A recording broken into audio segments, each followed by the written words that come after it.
តើជាការពិតទេដែលគេនិយាយតគ្នាថាសត្វថ្លែងមានពឹសអីចឹងណាប្រិមិត្តពុកម៉ែបងប្អូនហើយឥឡូវនេះគឺគេពិសោធន៍ឲ្យប្រិមិត្តពុកម៉ែបងប្អូនមើលតែម្ដងតើសត្វថ្លែងនេះវាពិតជាមានពឹសដូចគេនិយាយមែនអត់អីចឹងណាហើយគេយកសត្វថ្លែងនឹងយកមកកាន់លេងអីចឹងទៅហើយយកមកឲ្យវាខាំអីចឹងណាប្រិមិត្តពុកម៉ែបងប្អូនចង់ដឹងថាតើវាពិតជាមានពឹសដូចគេនិយាយមែនអត់អីចឹងណាប្រិមិត្តនៅក្នុងស្រុករបស់យើងប្រិមិត្តពុកម៉ែបងប្អូនសត្វថ្លែងគឺមិនខ្វះទេនៅតាមដប់តាមព្រៃតាមបន្ទប់ទឹកតាមអីហ្នឹងគឺតែងតែឃើញវាដោយសារតែសត្វថ្លែង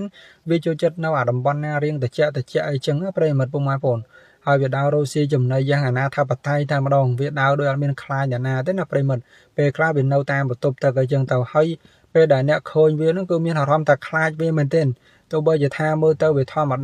តាមែនក៏ប៉ុន្តែ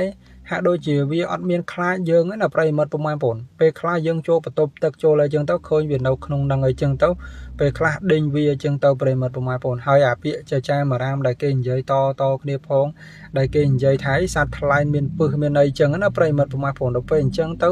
ចេះតែមានអារម្មណ៍វាខ្លាចរអាកាន់តែខ្លាំងអីចឹងប្រិមិត្តដោយសារតែ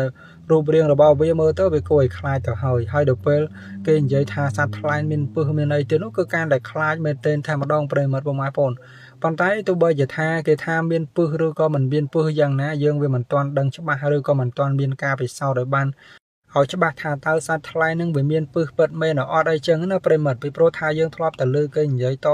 គ្នាអញ្ចឹងទៅធ្លាប់តែឃើញសារព័ត៌មានគេចុះផ្សាយអញ្ចឹងទៅថាអ្នកនេះពេលដែលគាត់សារ៉ាអីចឹងទៅថ្លែងវានៅខាងក្នុងអីចឹងទៅវាខំវាអីចឹងណាប្រិមិត្តធ្លាប់តែលើគេនិយាយតគ្នាអញ្ចឹងហើយក៏ធ្លាប់ឃើញសារព័ត៌មានជាច្រើនដែលគេនិយាយថាសត្វថ្លែងស្លូតទេប៉ុន្តែមានពឹសសាហាវអីចឹងទៅធ្លាប់តែលើគេនិយាយអញ្ចឹងណាប្រិមិត្តហើយសត្វថ្លែងក៏វាមាន2 3ប្រភេទវាដែរប្រិមិត្តពុកម៉ែបងប្អូនមានអាខ្លួនវែងមានអាដៃជើងខ្លីហ្នឹងក៏មាន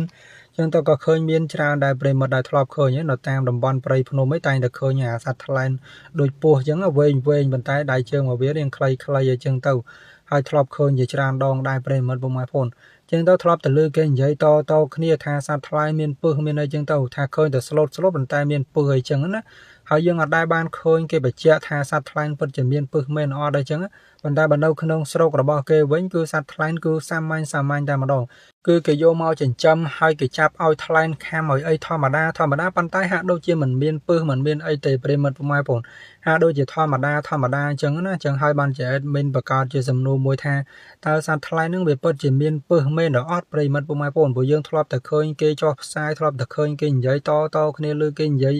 យ៉ាងប្រងព្រីតែអញ្ចឹងណាប៉ុន្តែមិនដឹងថា